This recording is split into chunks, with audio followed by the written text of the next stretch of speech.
So we're not like actively in the market for a new house, but one went up in our neighborhood. My wife has had her eye on it and the price has dropped a couple of times and it still was like $1 million, which is crazy expensive, but it's like the tippy top of what we could maybe afford. So we thought, what the hell? Let's go take a look at this house. And we get in there and it is a beautiful, elegant, old 100-year-old home. Same age as our current house, just a little fancier. Yeah. But we get in there and it's $1 million and the kitchen needs a complete tear out. There are original cabinets from 1920 something. No, I thought you were going to say like 90s kitchen. It's a No, and 100-year-old kitchen. yeah, the wood cabinets. You try to open the drawers and it's just like wood on wood going. Yes. Yeah. Yep.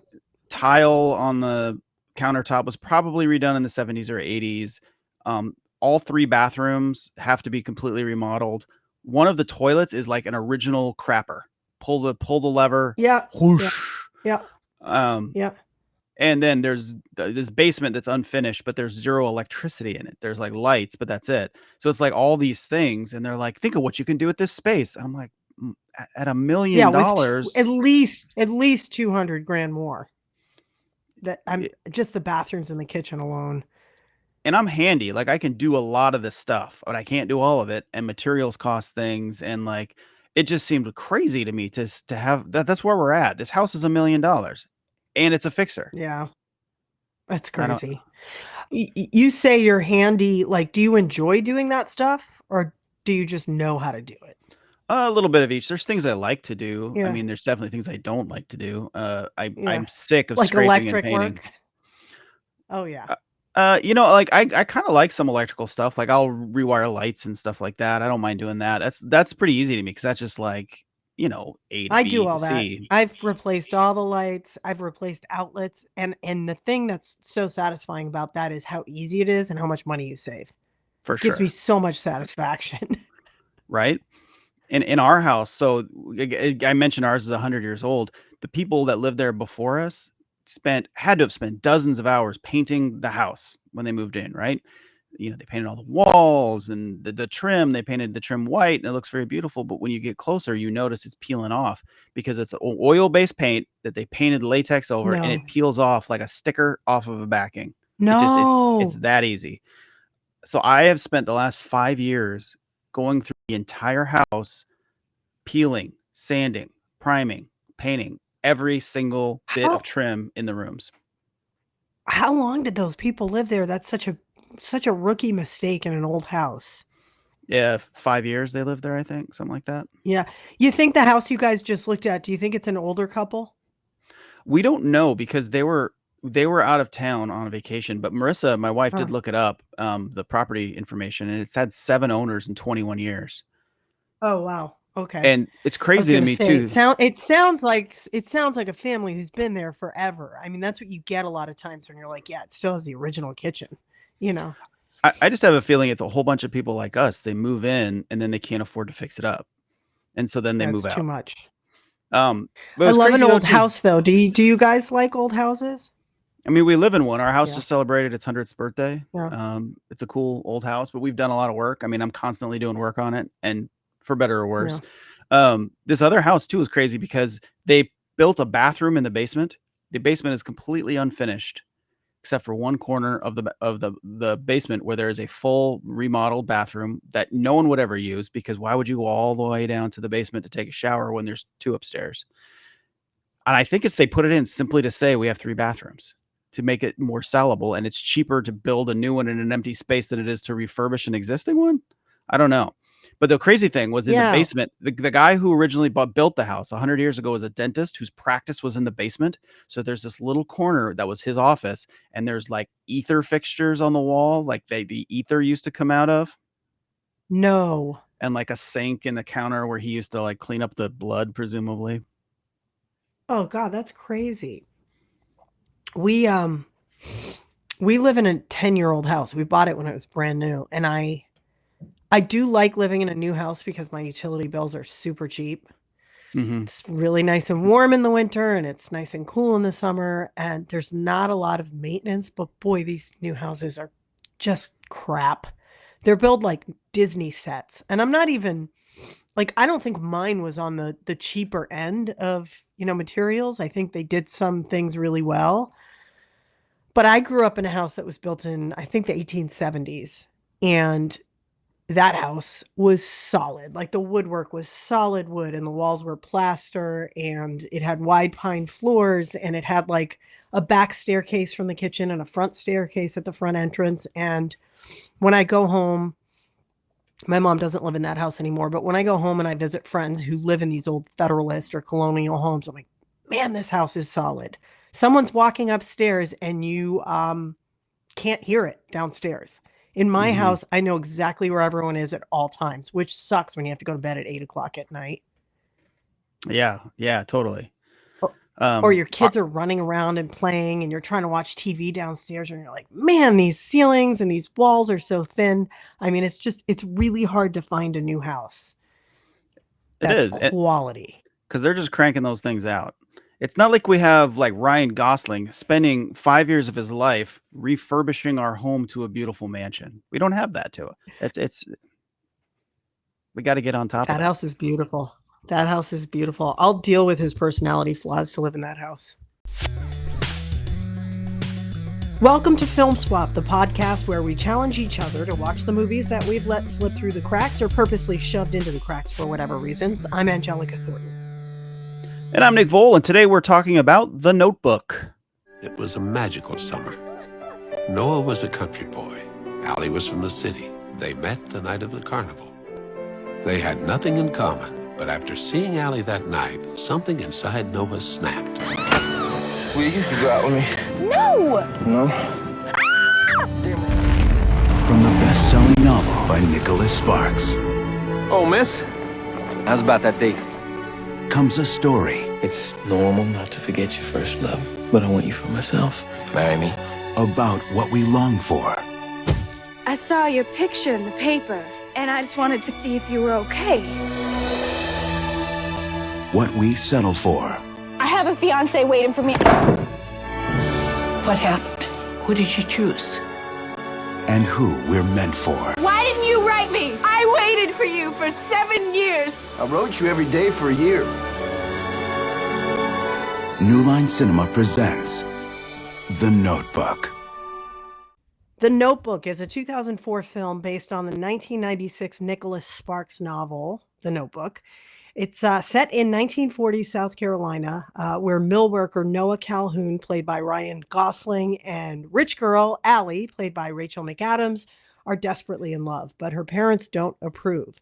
When Noah goes off to serve in World War II, it seems to mark the end of their love affair. In the interim, Allie becomes involved with another man, James Marsden. But when Noah returns to their small town years later, on the cusp of Allie's marriage, it seems it soon becomes clear that their romance is anything but over. This is a big class struggle here. What does Allie want? Love and, I don't know, presumably good sex, or a husband with a great pedigree from a great family. Her parents want her to marry this guy, James Marsden. Her parents push her in one direction and her heart tugs her in the other direction. Their story is read from a notebook in the present day by an elderly man at a nursing home to a fellow patient. It is, of course, the older Noah, Duke, reading to Allie. She has dementia or Alzheimer's. I don't know if they make it clear. I can't remember. And they do end up together. They die together in bed because they apparently love each other more than normal people love each other. At least that's how you end up feeling at the end of the film. Mixed reviews, but it made a lot of money at the box office. It has since become a cult classic. It has a great cast. Rachel McAdams, obviously, Ryan Gosling, James Garner, Jenna Rollins, James Marsden, Joan Allen. It's directed by Rollins' son, Nick Cassavetes. I say his name wrong all the time because the Greeks would say Cassavetes. I think it's How do you say it? How do you say it? I would say Cassavetes. That's right. Vetes. It is Cassavetes. That's how they say it. Nick Cassavetes. It is, I feel like loved or hated. Why hadn't you seen it? Well, I was, let's see, it came out in 2004. So I was 26 when this movie came out. It was not aimed at me. I think that's why I hadn't seen it so far. Did you see it when it came out? I don't think so. I think I saw this years later because it's usually not my shtick. I'm not like a chick flick person. And I chose this because I thought it would be fun because people do seem to love it or hate it. I had no idea which direction you would go in. I had a feeling you would hate it, but I have no idea. If you like syrup, this is it. This is, a romance through and through. I think a lot of people would admit it's one of maybe their guilty pleasures. It's certainly not the kind of movie that I usually choose. I don't like chick flicks. I actually prefer regular films without any romantic subplots. And you know that. I've talked to you about that. Like if it's sci-fi or if it's a comedy, I'm like, just get rid of the subplot with the romance because it just distracts me and it's annoying. I think it's very hard to do. But this is an exception for me. It has extremely likable actors, I should say. And Actors, I kind of knew what I was actors, exactly, not characters. And I knew what I was getting into here. I had zero expectations other than to possibly gag at the cliches. But miraculously, for the most part, I did not. I dare say I got a little teary-eyed at a couple of points. Embarrassing, I know, but I thought it was pretty sweet. And I was surprised by how much I liked it. I put it in the category of other films where I'm like, I know I'm not supposed to like it, and if I analyze it, it's kind of a shit movie, but I'll put it in the category of like an Overboard or a Pretty Woman, or like 90% of Adam Sandler movies where I'm not supposed to like them, but I do, and I'm like, I'll watch it again if it's on TV.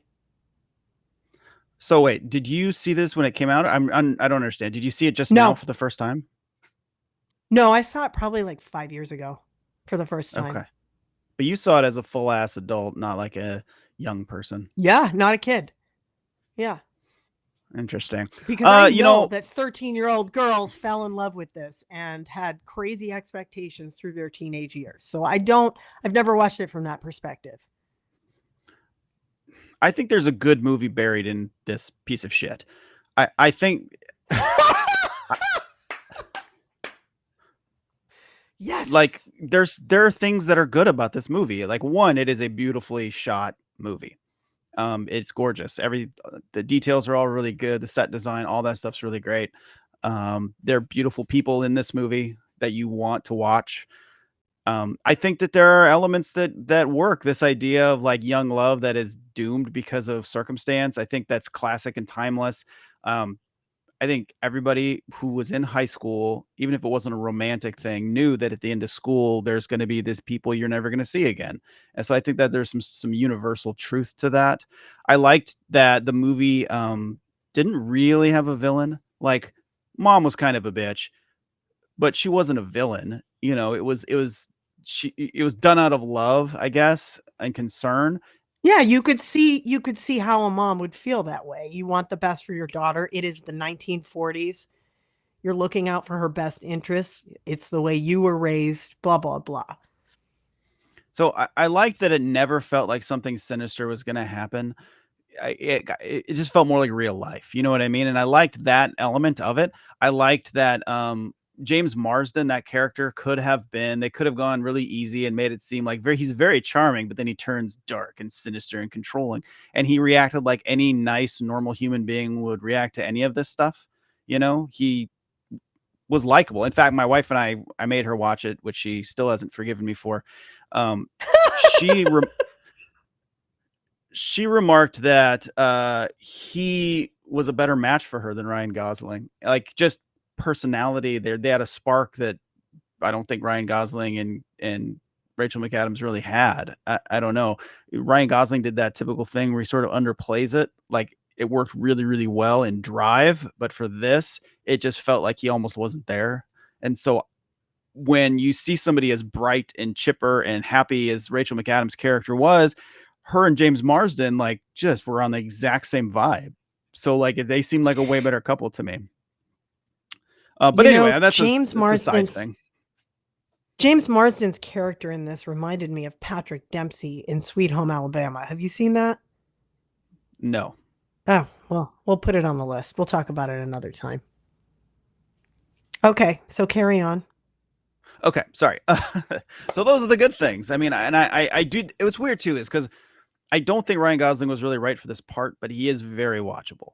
And I think that teenage Ryan Gosling, I did not care for. Adult Ryan Gosling, like I actually think his style of acting worked way better because that character wasn't brimming full of hope for life and cocky and fun like the young one. He was moody and sad, and that works for more like in Gosling's lane, I think, or at least his lane, Mm-hmm. the way he played it anyway. And Rachel McAdams was, easy to watch. She's always enjoyable on screen. I don't know. It had a lot of good things, but then it gets dragged down by so many other issues, and I felt sad about that. Let me read some of the negative reviews, some of the snippets I found because I thought that was very enjoyable. I was laughing. Here's a little clip from the UK Guardian. Dentistry in the Renaissance could not have been more painful than watching this. It's a grisly Titanic knockoff based on a novel by Nicholas Message in a Bottle Sparks and directed by Nick Cassavetes, whose mother, Jenna Rollins, plays a sweet old lady in the country nursing home being treated for a picturesque form of Alzheimer's. I did agree with that.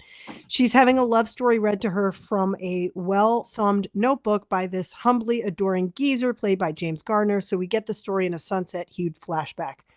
I did have a problem with the way they made like her dementia or Alzheimer's so clean and pretty. That was weird. They should have made that a little more painful, although I do think those two characters did a pretty good job. I mean, Jenna Rollins and James, what's his face? James Garner. James Garner are great actors too. Here's another way. Here's another one. From Rolling Stone, Peter Travers, there is no way to endure this movie without earplugs and a blindfold.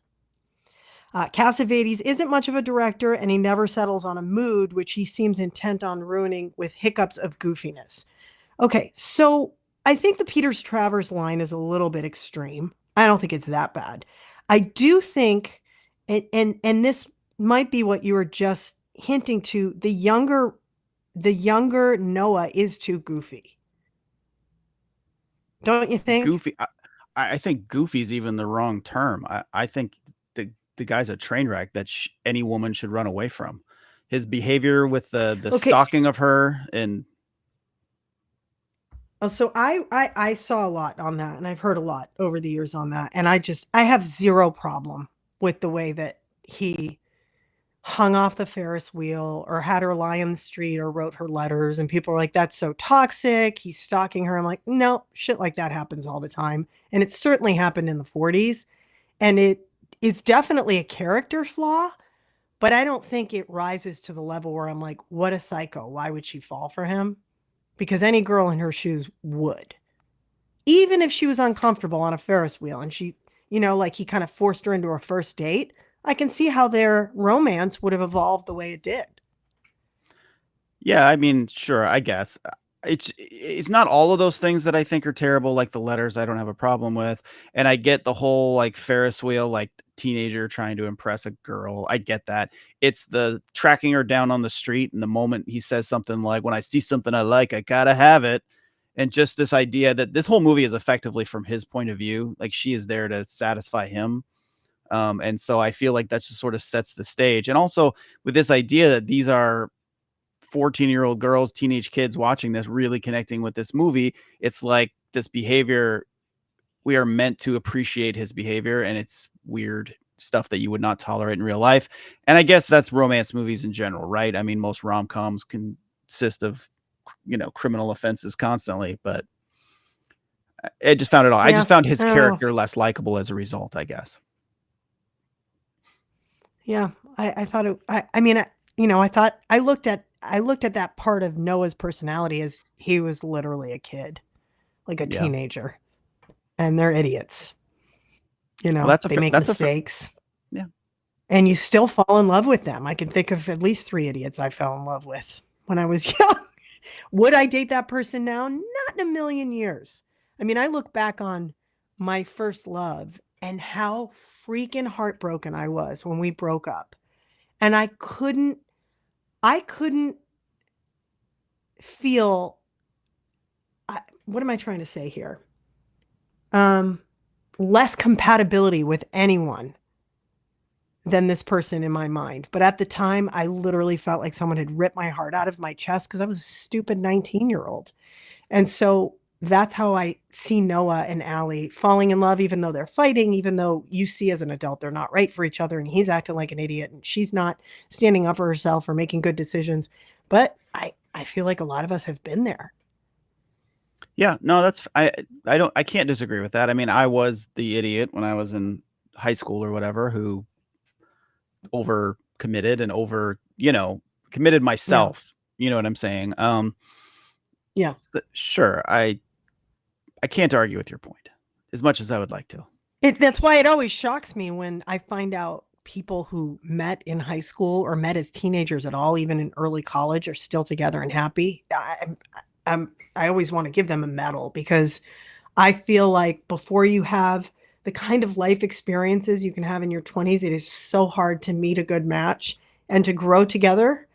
And, I know a couple couples who, of course you don't know what's going on behind closed doors, but they seem happy and they're like, yeah, we've been dating since we were 15. I'm like, holy shit. How Well, is that possible? I was 20 when Marissa and I met. She was 17, and we've been together happy ever since. So I was 23 and I feel like I just feel like I was a kid and I still can't believe I was 23. How did you guys meet at 17 and 20? we both worked at Sears. I was working in the paint aisle, and she worked in the holiday shop across the aisle, and we just started talking on Did our you start shifts dating at that point though? right away. Gosh, you guys seem like a couple who met in your 30s. Why And is I mean that? that as a compliment I because you well, seem really perfectly suited for each other.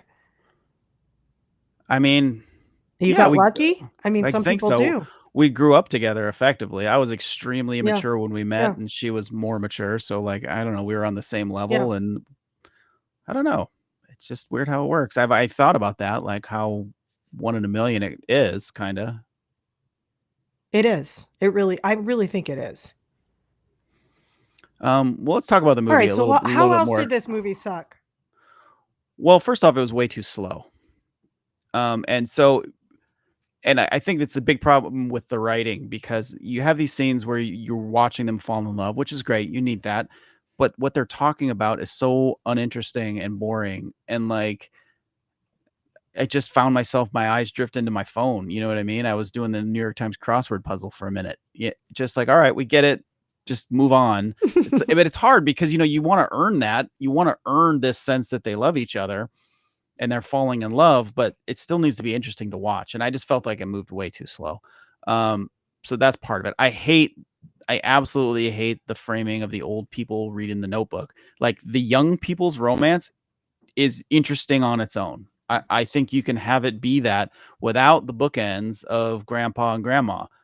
Like I get he's going, him being Sparks is going for this lifetime love.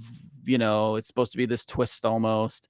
Although it's a twist we all see coming a million miles away. Yeah, that's the thing. I think it's supposed to be a surprise twist and it's so obvious. And that's one of the big problems too. They're both good actors and everything, but they needed to rework that in a major way or just leave it out. I think just leave it out. You know what I mean? It just wasn't interesting to me at all. That part. It added 40 minutes to the movie when it could have been a lean 90 minutes and like really work as a romance in the 40s. I think it would have been just a much better movie. Like I wonder, like, have you ever heard of this with like, the movie Julia and Julia Child? Yes. And yeah. Mhm. Yeah. So the worst part of that movie is Amy Adams' character's plot, right? Yeah. Like when you're on Julia Child in that movie, it's fascinating. And when you get to her, Yeah. she's so annoying and unlikable. And It so needed to be a fans, biopic and that's it. Yeah. and that's why the new HBO series about Julia Child was great. She's a fascinating person. So there's some fans that have cut the Amy Adams thing completely out of the movie, and they've made a short hour-long movie about Julia Child. And I think if you did that with this movie, it would be way better. Yeah. I don't know what Cassavetes is trying to do here, trying to underscore how much they love each other because of, Duke's, commitment to her, regardless of whether she remembers him or not.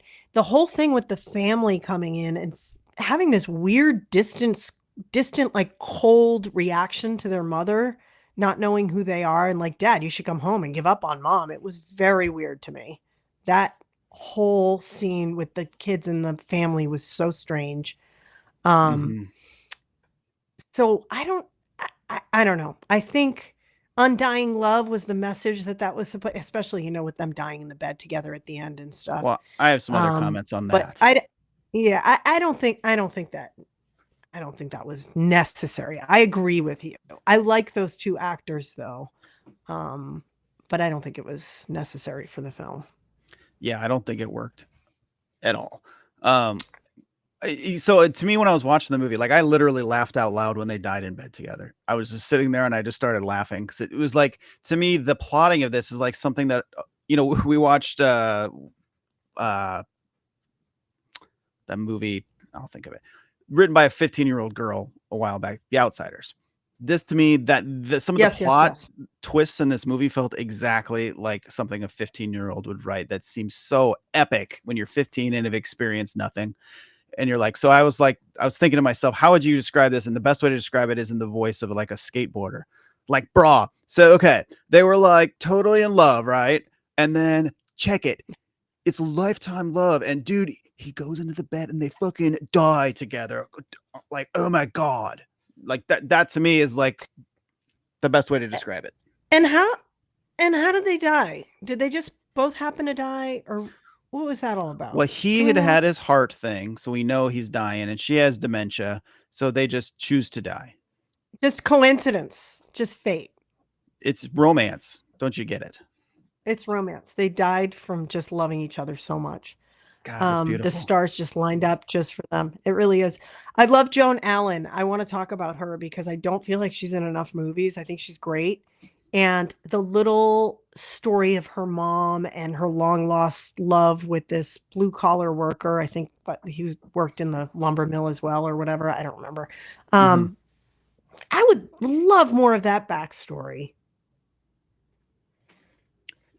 Yeah, I don't know. Now, I didn't need any of it. No, not. I think her parents, her dad with the Stalin mustache. Not into it. So another moment of unintentional humor is when we see him for the first time. She's returning from that date. She scampers up on the porch and he scares her. And then you just see this stern man with the most ridiculous mustache ever just staring at her. We laughed just so hard when we saw him. Like, that's not supposed to be, you're not supposed to laugh at that, but it's so ridiculous. But I don't think you need Joan Allen's like backstory because her motivation is clear enough. She's a mom who doesn't want, says it. I don't know. I think I love Joan Allen so much that I would have rather seen more of her than some of the other characters. But what else was problematic about The Notebook? Good question. So you think that Allie ended up with the wrong man? Kinda, like, not the wrong man. I mean, I'm sure they were very happy and the movie makes clear they were, but but in a way it's almost to the movie's credit because again, they didn't make it easy for her to leave James Marsden. He's a handsome, successful, loving, kind man that she really loves and gets along with. And so as far as on-screen couples that I want to watch, I would rather watch them than her and Gosling. But I think it's great to the movie's credit that they made it so he is a good guy and that she's not leaving him because it's obvious and it's easy. You know what I mean? Yeah. I felt like they were a more mature couple and they were more of like the kind of couple where you're like, we're partners and we're best friends and that works for a marriage. But I definitely think there was a spark between her and Noah that was not there, and a passion. And isn't that what the whole movie is supposed to be about? But you don't think that they had enough of a spark, that they didn't really illustrate that? I think they did a lot better job of it in the second half of the movie. Again, when Gosling was playing to something that suited him a bit better, when she was drawn to his brooding sort of like, serious adult self and her own memories of him as a young person. As a young person, I just didn't feel there was much there. They just seemed like two idiots who like to make out, like most teenage couples, I guess. Yeah, for sure. So apparently the sparks were real on this. I had no idea until I read the Wikipedia page and then kind of went down that rabbit hole that Gosling and McAdams ended up together right after this. Mm-hmm. So they didn't like each other on set in the beginning, but they dated for several years after this. That surprised me because I don't think I was paying attention to like Hollywood gossip back in the mid 2000s. I had no idea who Rachel Yeah. McAdams was dating. But interesting that they didn't like each other in the beginning. Also interesting, this apparently caught the attention of Steven Spielberg when the book came out. He wanted to cast Tom Cruise to play Noah, which I can't imagine Just- that. But then weird, right? Then George Clooney was also considered to play the young Noah and Paul Newman, the old Noah. But that didn't work out. So then Nick Cassavetes stepped in as... All these people are way too old. The character starts off as a 17-year-old, and I don't see how you get around that due to the nature of the story. Like, Tom Cruise would have been 35. Yeah, in the mid 90s, for sure. He was already way too old. Nick Cassavetes stepped in as the director, and he wanted someone, quote, not handsome to play Noah. So he cast Ryan Gosling in it because he thought Ryan Gosling was kind of goofy, which I can see that because he was not a huge star at that point. And if you look at Ryan Gosling and you remove all the roles and his just personality, which is very charming, yeah, I can see how he could have been perceived as a little bit on the goofy side back then. So then Gosling moved to South Carolina and he like rode the river there and started making furniture to prepare for this role. And that table that they like consummated their relationship on was a table that Ryan Gosling actually made. Wow. I read that he couldn't keep it because weird. he'd made an agreement with the woodworker that the woodworker got to keep all the stuff. Yeah. I don't know if that guy knew what happened on the table, but whatever. Actresses who auditioned for Allie include Jessica Biel, Britney Spears, and apparently that was a serious audition, Ashley Judd, and Reese Witherspoon. Well, I think Reese Witherspoon would have killed it. She would be great at this movie. Ashley Judd's, again, too old at that point for this movie. I mean, we don't have to talk about Britney Spears doing this. Jessica Biel could have been okay, probably, but I think Reese Witherspoon's role in Sweet Home Alabama was so similar. It's very similar movie, similar storyline. So she would have clearly done a really great job because she was great in that movie. But so many similarities there, and I don't remember. I think that one came out like a couple years after this one. What do you think of the casting overall? Really good. I mean, I think it's interesting that this was like the first movie that really broke both of those huge stars out. Kind of cool.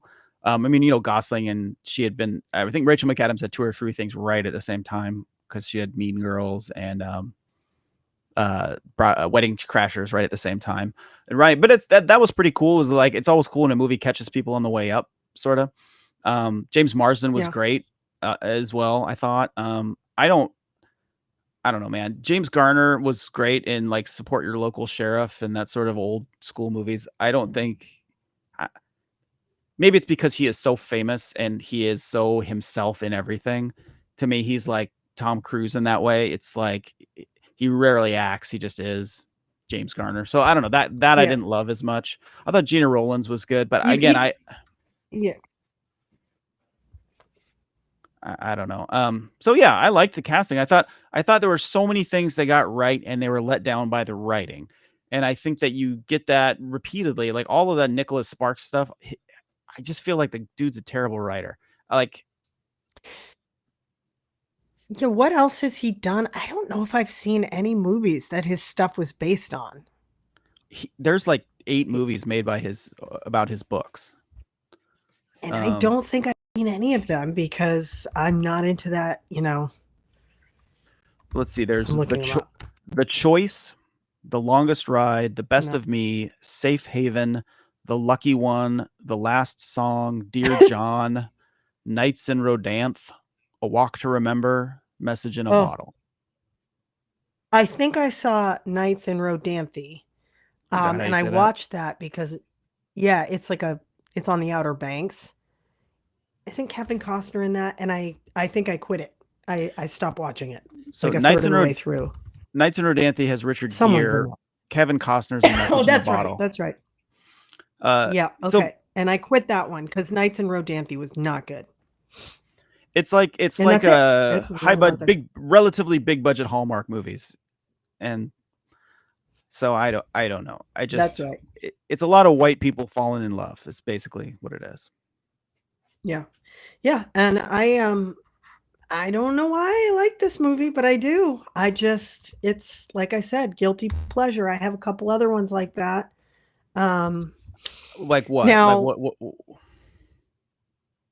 I don't know. Like there's certain movies that I don't know if you'd put them in the same category, but because I think they're more critically acclaimed. But Bridges of Madison County, I love that movie. Have you seen that? Never. It's more dramatic than this. It's not quite as glossy. And I don't want to give it away in case I ever assign it to you because I think it's a great film. But I would put it in that category of a lot of people probably hate that one too. I don't know. I'm trying to think of the great romance films that I enjoy, and there aren't that many of them. Most of them are rom-coms. I love Out of Africa, but that's on such a different level than The Notebook. The Way We Were, love that movie. Have you seen The Way We Were? No, I don't. I'm with you. I don't typically go out of my way to see film romances unless they're comedies. Yeah, or if it's like a drama, like Brokeback Mountain is a beautiful romance. That's True. one of the best ones ever made. The Big Sick. I was thinking of what are my favorite romance films of all time, and they're all comedies. And I added The Big Sick to it when I was thinking about it because I think that one is fantastic, thanks to this podcast. But all the ones that I love are like Groundhog Day, When Harry Met Sally, the number one. I love Moulin Rouge. I guess that's a romance, but that's different. Say Anything. They all have like comedy in them. Yeah, that's Say Anything's. We should do a show on that one. That's an interesting one to talk about too, because there's so much dysfunction happening in that movie that is interesting. But we don't need to get into that. Yeah, I was sitting here and I literally I have been thinking about this for the last day. Like, what romance movies do I really like? And it's hard for me to find one. There are movies with romance that I think the romance is really effective. Like I don't think you've seen it, but The Constant Gardener, I think, is a really emotional romantic movie, but it is kind of ultimately like a half romance and half like international spy thing. I think that's what I'm going to assign to you this week. Actually, I think it's an excellent movie. Oh, perfect. Well, we're talking about it, and I hadn't really. Yeah, no, that's great. That's great. There are some, epic romance films that are beloved worldwide that I absolutely cannot stand as far as the romantic. Like, I do not think the Titanic is a great romantic film. I think it's great because I liked watching people fall off the ship and the thing going under, and I thought the special effects were cool. But the whole Jack and Rose thing, not interested. They didn't convince me that these two fell in love in a day and that it was this lifelong love and blah, blah, blah. Dirty Dancing, you haven't seen it. That is like, I watched that because of nostalgia, and it's like great film for so many other reasons. Fun to watch, not a great romance. And then Love Actually always gets put in that category, and we all know that Love Actually sucks. And then the one that I just really don't get is Love Story. Have you seen Love Story? No. Although the famous line makes zero sense. Awful. It's awful. It's such a bad movie. I will fight anyone who defends it. So maybe we should watch that eventually too. I have another excellent romantic movie I'm going to make you watch. Maybe that's what I'll pick this week. I don't know. Eternal Sunshine of the Spotless Mind. Do you remember this movie? Yes, of course. I'm trying to think. Have I watched it? Well, no, I don't think I have. On our spreadsheet, it says you haven't. To me, that's an amazing romance. but it's also not a straightforward All right. romance, and maybe that's part of it. And then so Marissa, my wife and I were talking last night before we went to bed. She's like, "Well, technically, this isn't a romance. The Notebook." The I'm like, Notebook. "What do you mean? Of course it's a romance." She's like, "No, We've already, because they don't end up together in the end." And she like breaks out these textbook definitions. Technically, it's just a romantic drama. Like it's not a romance. Because in the romance, technically, they have to end up together. So it's either a romance where they end up together, a romantic drama like this one where it's not quite clear, or it's a tragedy. And I realize most of the romantic movies I like that are serious are tragedies, which is weird. And I think that's because maybe you actually feel something. Like, I don't know how much I feel about people falling in love, like, unless I really would connect to the character. But I definitely feel the idea of having your heart broken, because we all have.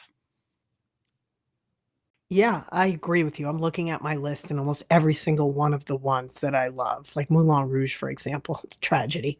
They're all tragedies. I hate that movie so much. Something horrible happens. You do? How do you hate that movie? Baz Luhrmann is a terrible director. Oh God, I loved it so much. I loved it so much. Yeah, okay. So what are we watching next week then?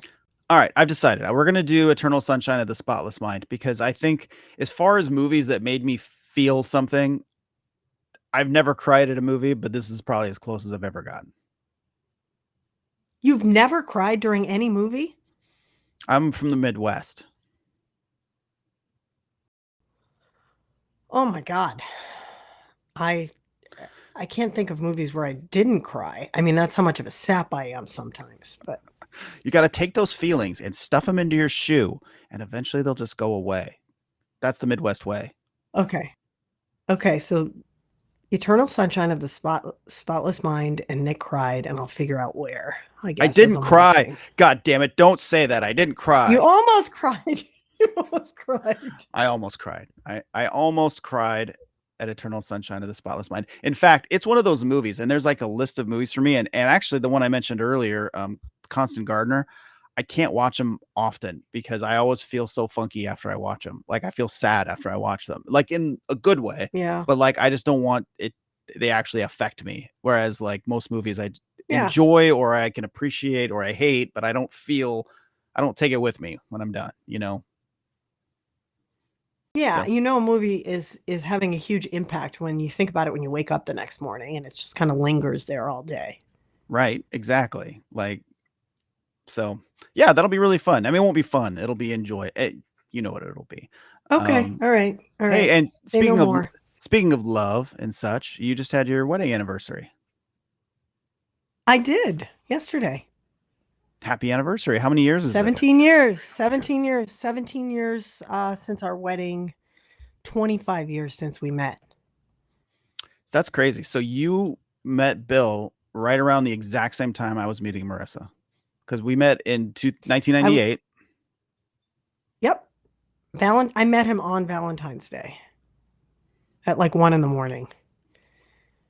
So, you know, I went out on February 13th and met him after midnight. It's very cheesy. Yeah. So 17 years since our wedding, which is crazy. I feel like it was 2 years ago. I feel like your wedding was last year. Because I think you were getting married when I moved here and met you. Yeah, we are right now about 3 weeks away from our anniversary, which will be 16 years. Yeah. And yeah, we're about to hit our 25th date anniversary. It's so weird when I think about my wedding too, because I had all these friends I couldn't invite to my wedding because, you know, you only get so many. Most of them were like work friends ultimately. So like there's people I am genuinely still great friends with now. And then they weren't at the wedding, but then I look at these wedding photos and I don't recognize so many people because they were like the parents' guests. And like my mom's like got her people she invites that I still have never met. Of course. And yeah. You know, how many people at your wedding?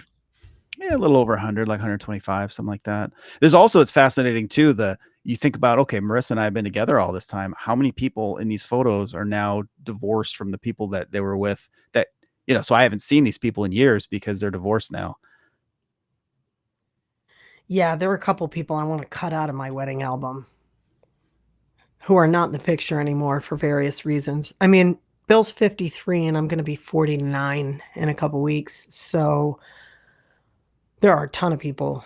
I shouldn't say a ton, but there are quite a few couples. We had 220 people at our wedding. So there are some couples who are either dead, because there were a lot of old people there, or just divorced and on to their second marriages with like kids with their second, partners already. And it's just crazy. Man, that's part of getting old though, right? Like you start seeing your Yep. friends. Yep. It's like all these stages. You start seeing all your friends get married. You start seeing all your friends have kids. You start seeing a bunch of friends get divorced. And now we're going to move into the stage where they get their second marriages. And then we're going to move on to the stage where they start dying. And then we're going to die. And that's life. Yeah. Yeah.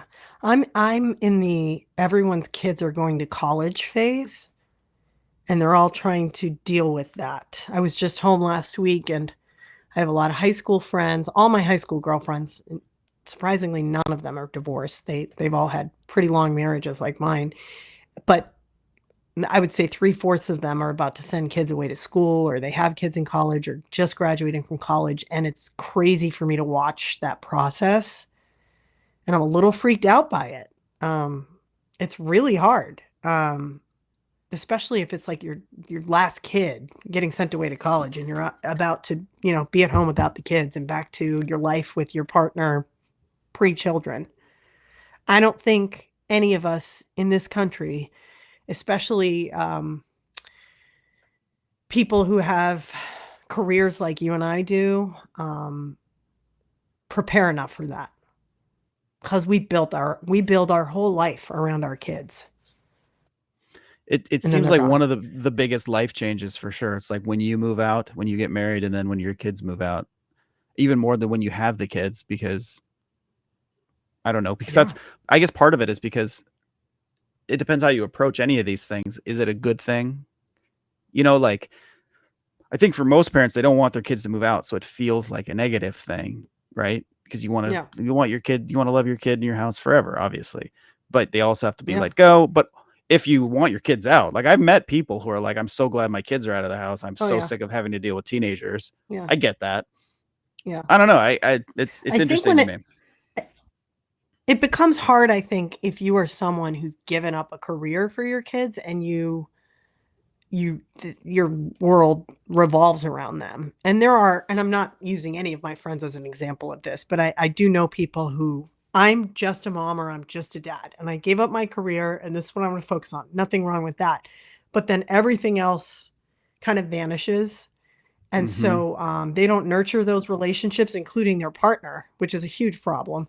I've talked to a lot of successful couples and I say, how'd you guys get through like 50 years of marriage? And, and they're like, well, we put each other first, even before our kids a lot of times. And that sounds super selfish, but it's like, no, your kids are there for such a blip of your life. And you really have to nurture that relationship. And I think a lot of people forget that. And then their kids are gone and they're like, okay, I'm starting over career-wise. And also, I don't know this person that I climb into bed with every night anymore because I was just being a mom or a dad. And I think that's an issue that we have to work on as a society. That's an interesting Okay, that just point. got deep. No, but it's true though. Like I take a lot of crap because I've been accused of hating old women before, which is absolutely not true. But there's a certain type of old lady I can't stand, and it is because society has forced them into this. Let me begin with that. But it's like this idea that they were only ever a mom. And so they have no outside interests besides anything. And so you talk to these women and it's like, oh, what do you do? Well, I'm a grandma. It's like, okay, yeah, that's a title, but what do you do? Oh, I take care of my grandkids sometimes. It's, what I'm saying? It's like, and they haven't allowed themselves to build a life for themselves, a real life for themselves. And it bothers me. Yeah. So I don't know. And at the end of the day, if they have regrets about it, that's when it really festers. And that's when, even before grandma time, you get the whole wine mom thing, which drives me crazy. It's like women in their 40s and 50s. And it's like this big joke that's pushed on middle-aged women. It's like, it's not a joke. These women, so many of them regret giving up careers and feel like they didn't really have a choice but to raise their kids. And they're insecure because that's that's how people identify them. And so like, I'm a wine mom, and I'm like, that is so bad for you, toxic. It leads to other problems. It's awful. In news, I don't know if we've talked about this on the podcast. One of my biggest problems in local TV news is, in national news too, is when women are identified as moms regardless of the context of the story. And I remove it every single time. And then when someone questions it, I say, would you just say a local dad is da da da da da, whatever the story is? No, has nothing to do with his kids. Why are you identifying this woman as a mother when it has no connection to the story or whatever? Because it's like, we're more than moms is what I'm trying to say. And I think that's how these women get trapped. Mm-hmm. Go down some gender studies stuff here, but I mean, that's the patriarchy, right? Because we don't have, as a society, we don't have a way for many women to get out of the house because it's their job societally to raise children, right? So countries where they have state supported daycare and then women can work and develop their own lives, we don't have that. So many women end up just being at home without options, and it's just a way for men to control women ultimately. As I don't need to tell you this, I'm mansplaining misogyny to you here, but you get my point, right? Like, so how do we change that until society changes and we value all the people who are pro-life and pro-kid until the kid's born? Like, there's zero support for kids once they're born in many cases, so it falls on women to sacrifice themselves to, I don't know. Yeah, drives me crazy. Local mother ... Unless you're like, local mother is, advocating for her child because of that's fine. But so anyway, pay attention to that. You're going to hear it a million times now that I've pointed it out. It drives me up the wall. Men are men and women are moms. Yeah. Well, at least there's one thing that we can all agree on, just universally in society, and that you do it. Love Actually sucks. Film Swap is produced and hosted by Angelica, Thornton, and Nick Voll. You can watch or listen on YouTube, Spotify, Anchor, Apple Podcasts, and Google Podcasts.